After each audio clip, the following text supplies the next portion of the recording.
दोस्तों नमस्कार। आप सभी का स्वागत है आपके अपने प्यारे परिवार लर्निंग डे पर। और मैं हूं आपके साथ आपका अपना दोस्त सौरभ ओझा। आज के इस वीडियो में हम बात करने वाले हैं बिहार पॉलिटेक्निक स्पेशल उन साथियों के लिए जो इस बार 2024 में बिहार में पॉलिटेक्निक एंट्रेंस एग्ज़ाम 2024 का एग्ज़ाम देने जा रहे हैं। तो दोस्तों आज के इस वीडियो में पॉलिटेक्निक एंट्रेंस एग्जाम बिहार के 2018 के मैथ के पेपर के कुछ ऐसे महत्वपूर्ण प्रश्नों के बारे में हम लोग डिस्कस करने वाले हैं।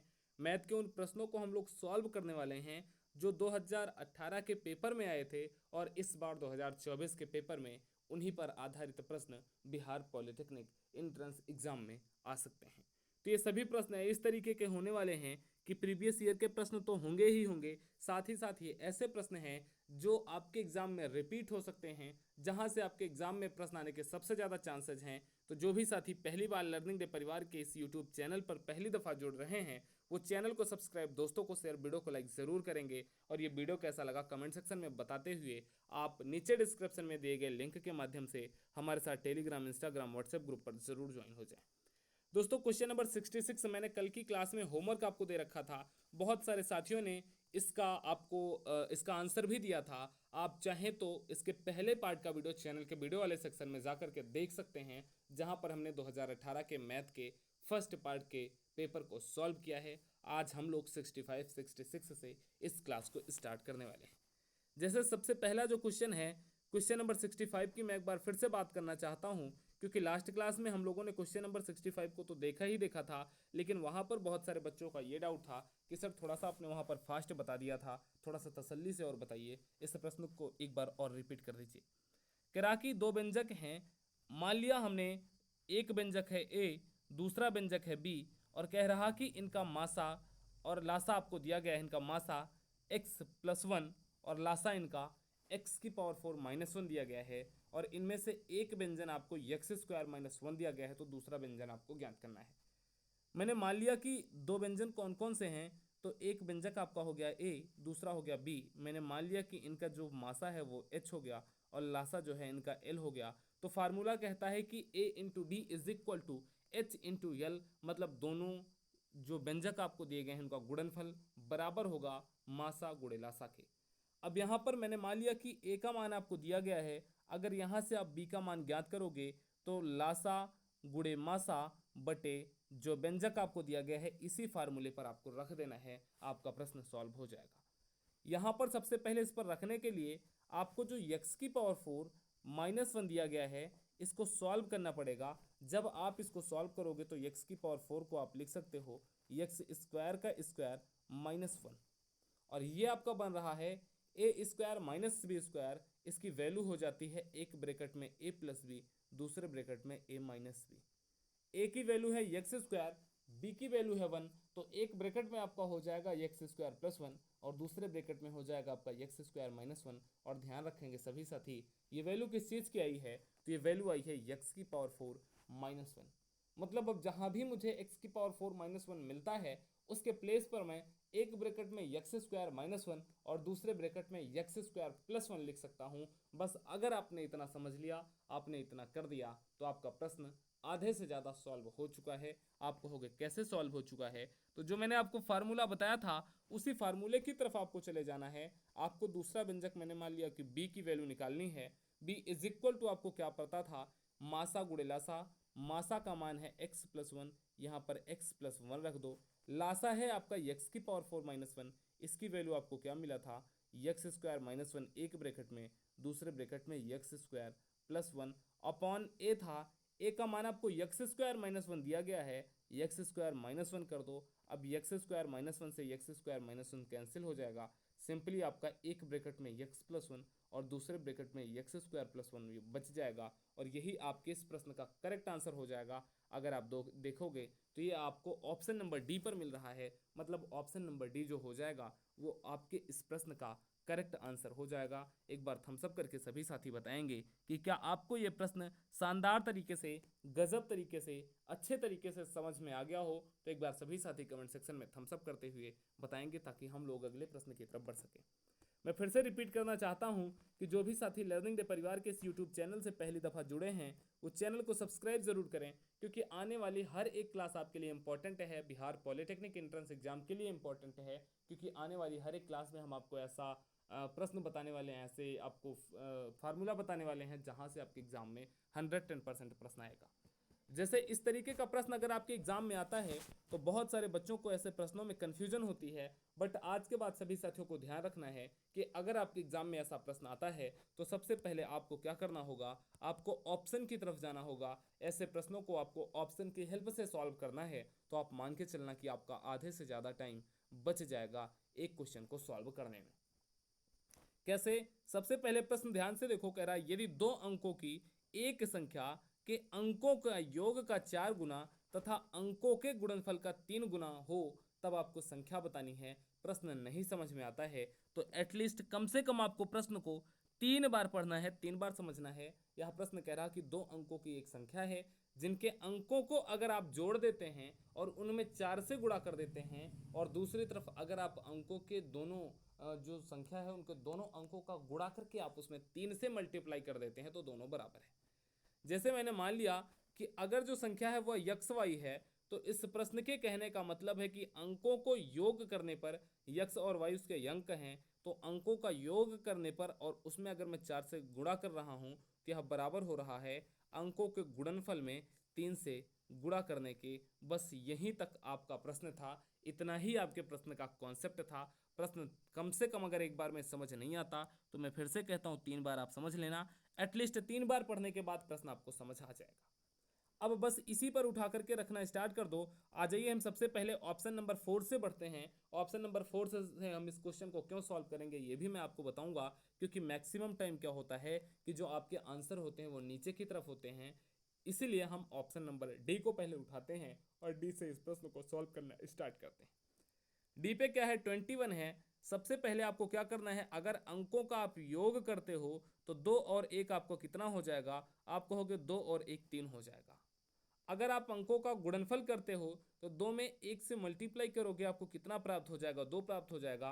प्रश्न आपका कह रहा है कि अंकों के योग में आपको 4 से मल्टीप्लाई करने पर यह बराबर होना चाहिए अंकों के गुणनफल 2 में 3 से मल्टीप्लाई करने पर। जब आप करोगे तो आपको 4 3 12 इधर प्राप्त हो जाएगा और इधर 3 दूनी 6 प्राप्त हो जाएगा, बराबर नहीं है। अतः आपका ऑप्शन नंबर डी गलत हो गया। ऑप्शन नंबर डी इसका करेक्ट आंसर कभी भी नहीं हो सकता है।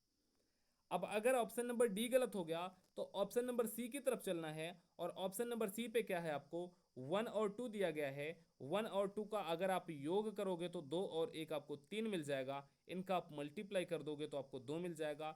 योग का 4 गुना मतलब 3 का 4 गुना इनके गुणनफल के 3 गुने के बराबर होगा। सेम वही आ जाएगा, 4 3 12 और 6 12 6 के बराबर नहीं है, इसलिए ऑप्शन नंबर सी भी गलत हो जाएगा।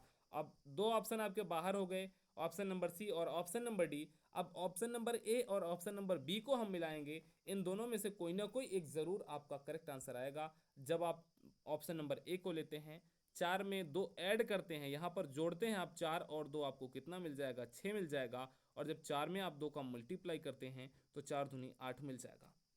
प्रश्न कह रहा था कि योग में 4 गुना, तो मतलब योग आपका 6 है, 6 का 4 गुना बराबर होना चाहिए गुणनफल 8 के तिगुने के, तो 6 चौको 24 और 8 त्रिक 24, मतलब 24 और 24 बराबर है। मतलब आपका जो स्थिति दी गई है वह समीकरण एक सेटिस्फाई करता है, लेकिन इतने पे ही आपको ऑप्शन नंबर 1 पर टिक नहीं कर देना है, इतना आपको ध्यान रख के चलना है। अभी इसके आगे भी आपको प्रश्न को सॉल्व करना होता है। ऐसे किसी भी प्रश्न में आपको चारों ऑप्शन चेक करने होते हैं, बहुत ध्यान से समझ लेना, बहुत ज़रूरी है आपके लिए। अगर आपका ऑप्शन नंबर ए सेटिस्फाई कर गया, अब ऑप्शन नंबर बी को देखना। दोनों संख्याओं का योग 4 और 2 आपको कितना मिल जाएगा, 6 मिल जाएगा, और 4 दूनी आपको 8 मिल जाएगा। योग का 4 गुना गुणनफल के 3 गुने के यहाँ भी बराबर हो रहा है, 6 चौको 24 और 8 तियां 24, मतलब ऑप्शन नंबर बी और ऑप्शन नंबर ए दोनों सही हो रहे हैं। तो इस स्थिति में कौन सा आंसर करेक्ट होगा, अब आपको दिमाग यहीं पर अपना लगाना है। अगर कोई भी ऐसी स्थिति आती है जहां पर ऑप्शन नंबर ए और ऑप्शन नंबर बी दोनों करेक्ट हो रहे हैं, तो उस स्थिति में आपको छोटे डिजिट के साथ जाना है, क्योंकि छोटा डिजिट पहले आपको प्राप्त होगा, फिर आपको बड़ा डिजिट प्राप्त होगा। और 42 और 24 में अगर आपसे पूछा जाए कि छोटा कौन सा है, तो छोटा आपको 24 प्राप्त होगा। और 24 हमारे लिए किस ऑप्शन पर अवेलेबल है, तो आपको होगा 24 ऑप्शन नंबर बी पर अवेलेबल है। तो हमारे इस प्रश्न का जो करेक्ट आंसर हो जाएगा वह ऑप्शन नंबर बी हो जाएगा। 24 इज द राइट आंसर। बहुत इंपॉर्टेंट प्रश्न है करंट सिनेरियो में। इस तरीके का 1 से 2 प्रश्न आपके एग्जाम में आ सकता है। एक तो आप 100% मान के चलिए कि इस तरीके का प्रश्न आपको जरूर देखने को मिल सकता है। अब इसके बाद अगले प्रश्न की तरफ बढ़ते हैं अगर, तो अगला प्रश्न कुछ इस तरीके से आपकी स्क्रीन पर है। Question number 67। बहुत ध्यान से इस प्रश्न को भी देखना। कह रहा कि एक समकोण त्रिभुज एबीसी की दो आसन्न भुजाएं 11 सेंटीमीटर व 60 सेंटीमीटर हैं। उसके परिवृत्त की परिधि का मान आपको बताना है। सबसे पहली लाइन, समकोण त्रिभुज है और उसकी दो आसन्न भुजाएं 11 सेंटीमीटर और 60 सेंटीमीटर हैं। आपको परिवृत्त का मान बताना है। बस अगर इतना आपने समझ लिया कि समकोण त्रिभुज की आसन्न भुजाओं की लंबाई आपको दी गई है, प्रश्न सॉल्व हो चुका है। कैसे? सबसे पहले आप एक समकोण त्रिभुज बना लेना और इस समकोण त्रिभुज में आसन्न भुजा मतलब ये 11 सेंटीमीटर मान लिया, इसको 60 सेंटीमीटर मान लेना है। और परिवृत्त बनाने का मतलब कि परिवृत्त आपका कुछ इस तरीके से बनेगा। और जब ये परिवृत्त बनेगा तो आपको पता है किसी भी वृत्त में अर्धवृत्त पर बना हुआ कोण समकोण होता है। मतलब जो ये सबसे बड़ी भुजा होगी या फिर जो समकोण बनेगा, समकोण के सामने वाली भुजा उसकी व्यास होगी। बिल्कुल वही स्थिति यहाँ पर आपको लगा देनी है। अगर पॉइंट बी की हम बात करते हैं तो पॉइंट बी के सामने जो भुजा ए बी ए सी है, वह ए सी इस वृत्त का आपका व्यास बन जाएगा। अगर ए सी व्यास है और ए सी की लंबाई आपको 60 सेंटीमीटर दी गई है, तो त्रिज्या की लंबाई आपकी 60/2 हो जाएगी। 60 में 2 से डिवाइड कर दोगे, आपको त्रिज्या की लंबाई 30 सेंटीमीटर प्राप्त हो जाएगी। यहाँ तक आपको समझ आया क्या? एक बार बताएंगे। फिर से मैं रिपीट कर देता हूँ। सबसे पहले आप यह ध्यान रखना कि किसी भी वृत्त में अर्धवृत्त पर जो बना हुआ कोण होता है वह क्या होता है? किसी भी वृत्त में अर्धवृत्त पर बना हुआ कोण समकोण होता है। मतलब अगर ए बी इसका व्यास है तो सी समकोण होगा। हमेशा ये ध्यान रखना है। वही इस प्रश्न में कह रहा है कि 11 सेंटीमीटर इसकी लंबाई है, 60 सेंटीमीटर इसकी लंबाई है और इसका परिवृत्त खींचा जा रहा है। और अगर परिवृत्त खींचा जा रहा है, ये समकोण है, तब आपका जो AC होने वाला है, AC इसका व्यास हो जाएगा। और अगर AC व्यास हो गया तब आपको यहाँ से त्रिज्या का मान पता चल जाएगा। AC व्यास की लंबाई 60 है तो त्रिज्या की लंबाई कितनी होगी? फटाफट सभी साथी कमेंट सेक्शन में बताएंगे और बताएंगे कि त्रिज्या की लंबाई क्या होने वाली है अगर डायामीटर आपको 60 सेंटीमीटर दिया गया है। तो आप कहोगे कि सर त्रिज्या जो व्यास होती है वो त्रिज्या की दोगुनी होती है, मतलब त्रिज्या व्यास की आधी होती है। अगर व्यास 60 सेंटीमीटर है तो त्रिज्या 60/2 हो जाएगा। 60/2 करने पर 30 मिल जाएगा। 30 सेंटीमीटर आपको आर का मान मिल गया। मतलब त्रिज्या की वैल्यू आपको यहाँ से 30 सेंटीमीटर प्राप्त हो जाएगी। अब क्या करना है? इसकी परिधि का मान ज्ञात करना है। वृत्त है, वृत्त की परिधि का फार्मूला क्या होता है? 2πr हो जाता है। 2 के प्लेस पर 2 रहने दो, पाई के प्लेस पर पाई रहने दो। आर का मान आपको 30 मिला है। जब आप इसको सॉल्व कर दोगे, 30 दूनी 60, पाई सेंटीमीटर जहां पर मिल जाए वही आपके इस प्रश्न का करेक्ट आंसर हो जाएगा। और अगर आप देखोगे तो 60 सेंटीमीटर 60 पाई सेंटीमीटर आपको ऑप्शन नंबर डी पर मिल रहा है। मतलब हमारे इस प्रश्न का correct answer option number D हो जाएगा।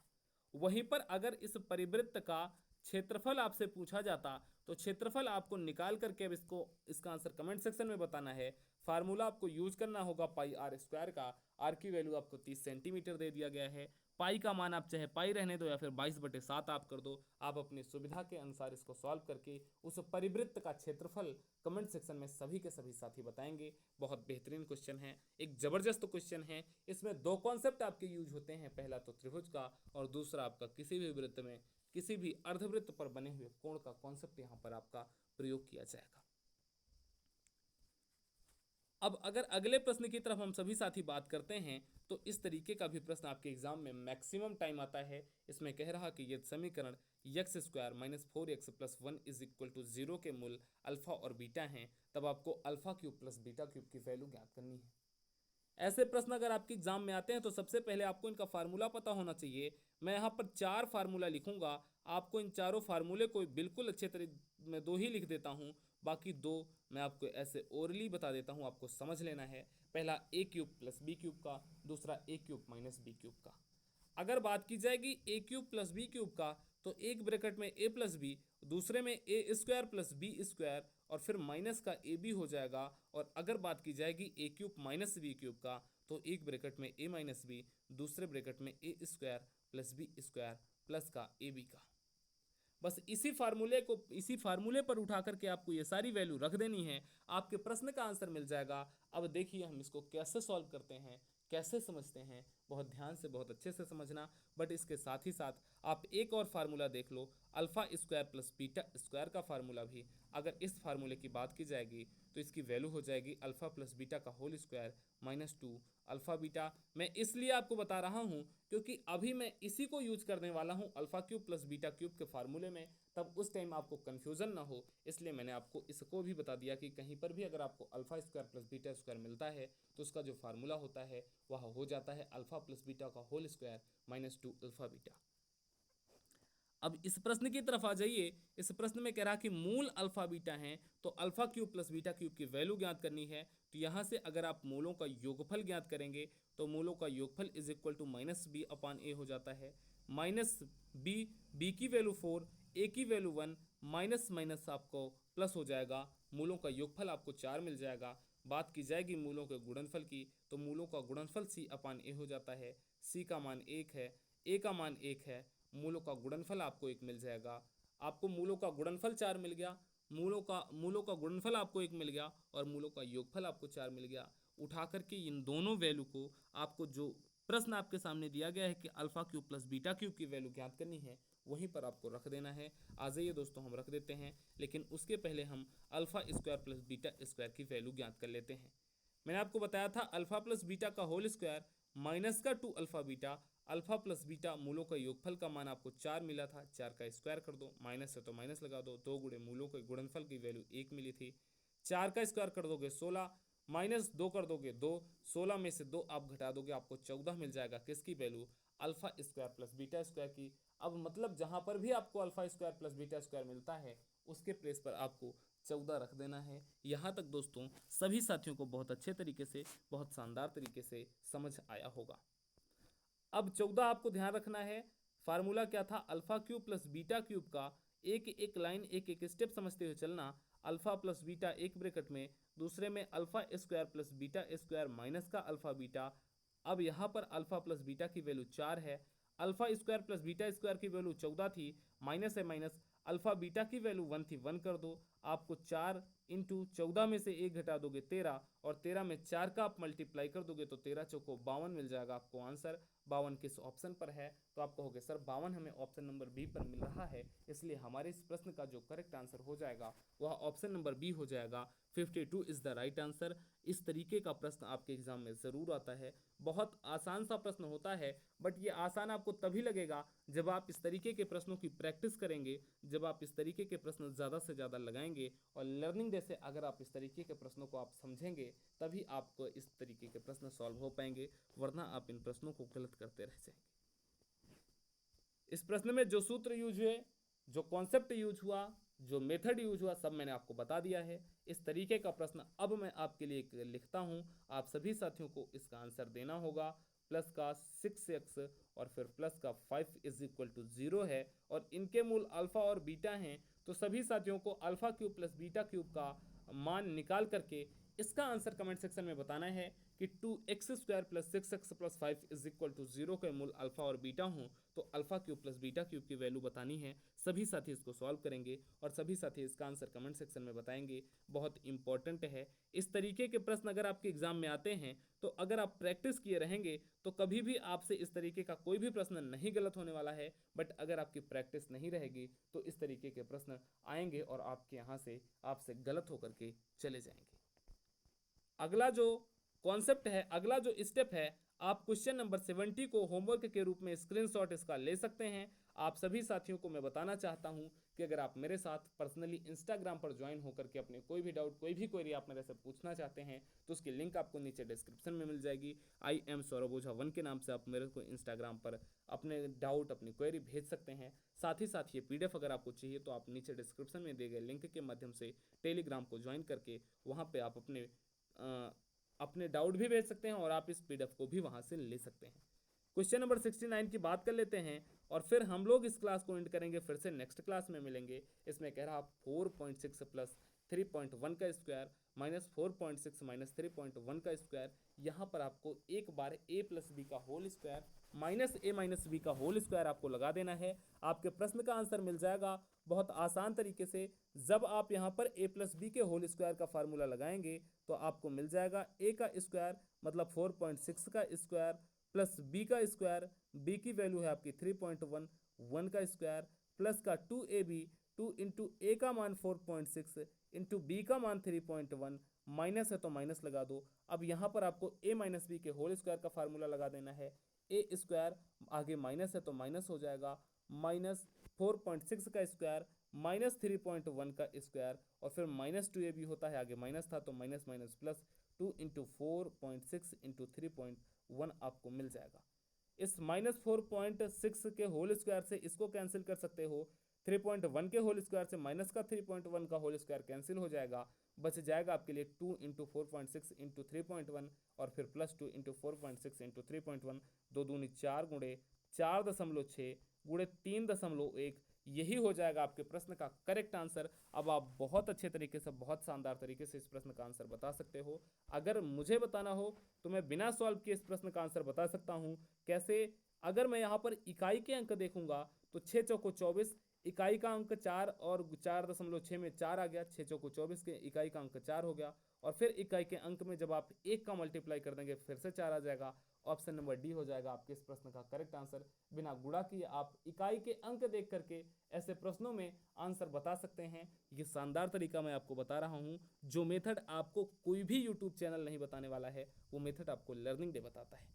तो दोस्तों आज की ये वीडियो, आज की ये क्लास कैसी लगी सभी साथी कमेंट सेक्शन में ज़रूर बताएंगे। वीडियो अगर आपको पसंद आई हो तो वीडियो को लाइक, चैनल को सब्सक्राइब, दोस्तों को शेयर जरूर करना। कम से कम अपने 5 दोस्तों को इस वीडियो को शेयर करते हुए उन्हें भी लर्निंग डे के साथ रेगुलरिटी से क्लास ज्वाइन करने के लिए मोटिवेट आप कर सकते हो। आपको ये पीडीएफ हमारे ऑफिशियल टेलीग्राम पर मिल जाएगा। अगर आपका कोई डाउट, कोई क्वेरी है तो आप मेरे साथ इंस्टाग्राम पर जोड़ करके वहाँ पर आप अपनी डाउट, अपनी क्वेरी पूछ सकते हैं। और जिस स्पेसिफिक पॉइंट पर या टॉपिक पर आपको ज़्यादा कन्फ्यूजन हो रही, समझ नहीं आ रहा, तो आप उस टॉपिक का नाम हमें कमेंट सेक्शन में बता सकते हैं। हम आपको उस टॉपिक पर वीडियो ज़रूर अवेलेबल करवाएंगे। तो दोस्तों आप अपनी तैयारी लगातार करते रहिए, शानदार तरीके से आप पढ़ते रहिए। किसी भी तरीके की कोई दिक्कत, समस्या, परेशानी होती है तो लर्निंग डे आपके साथ पहले भी था, आज भी है, आगे भी लर्निंग डे आपके साथ अवेलेबल रहेगा। लर्निंग डे का सिर्फ और सिर्फ यही एक मोटिव है कि आप सक्सेस हों। आपकी सफलता में ही लर्निंग डे की सफलता है। हम आपको टॉप कॉलेज में एडमिशन दिलाना चाहते हैं। हमारा मोटिव यही है, हमारा लक्ष्य यही है कि आपको बिहार के, अगर आप बिहार से हैं तो बिहार में, यूपी से हैं तो यूपी में आपको वहाँ के टॉप कॉलेज में एडमिशन मिले, वहाँ के टॉप ब्रांच में आपको एडमिशन मिले। यही इसी लक्ष्य के साथ, इसी ध्येय के साथ हम और आप लगातार आगे बढ़ रहे हैं। और दोस्तों इसी टारगेट को हम आप अचीव करने के लिए आगे भी लगातार मेहनत करते रहेंगे। इस क्वेश्चन को स्क्रीनशॉट लेकर के सभी साथी सॉल्व करके ज़रूर भेजेंगे। नमस्कार, टेक केयर, थैंक यू, जय हिंद।